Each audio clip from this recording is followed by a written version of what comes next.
All right, so let's go over a little bit of the science behind cardiovascular endurance, right? So cardiovascular endurance refers to the body's ability to perform activities that require sustained effort over a prolonged period. In martial arts, this involves activities such as sparring, pad work, and bag work to improve cardiovascular endurance.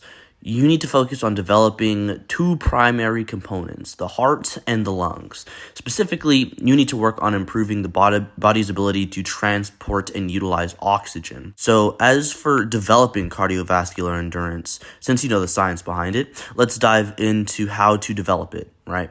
There are a few things that you can use, all that will develop your general cardiovascular endurance. So the first thing would be aerobic training. Aerobic training is the most effective way to increase cardiovascular endurance. This involves performing activities that raise your heart rate for extended period of time, such as jogging, cycling, swimming, and you should try to perform aerobic training for at least 30 minutes, if not more, 3 to 4 times a week.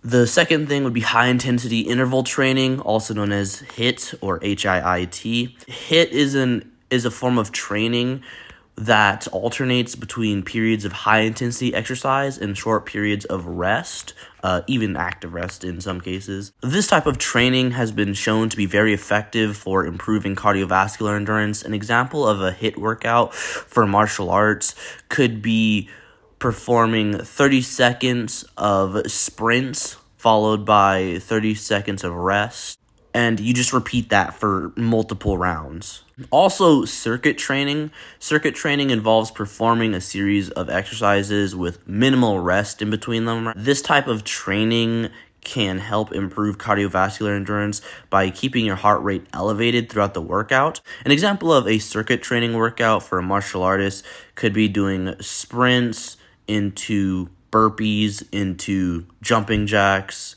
into squat jumps. And then you repeat that for several rounds. Now, putting it all together, now that you know how to develop cardiovascular endurance, it's essential to structure your training programs effectively. Here are a few tips. Setting goals, number 1. Be realistic. So you just set realistic goals for your cardiovascular endurance and track your progress over time. You should set goals. They should be hard, but they should also be achievable. Next thing you need to do is gradually increase the volume of your aerobic and HIIT training over time to avoid overtraining and injury. You don't want to start off running marathons or something insane like that. So that'd be a very bad idea. Use periodization. Periodization involves dividing your training program into specific cycles or periods, which each period focusing on a particular period where you focus on building endurance, followed by a period where you focus on power or speed. Refer to my previous video on building general strength. I dive a tad bit deeper into periodization. I'll probably make a whole video on periodization sometime in the future. So improving cardiovascular endurance is an essential aspect of martial arts. There's a quote, I'll probably put it on screen. Fatigue makes cowards of all men, right? It's probably on screen right now. By focusing on aerobic training, HIIT, and circuit training, you can improve your body's ability to transport and utilize oxygen, leading to improved endurance. Remember to set goals, increase volume gradually, and use periodization in your training program. And again, increase your endurance.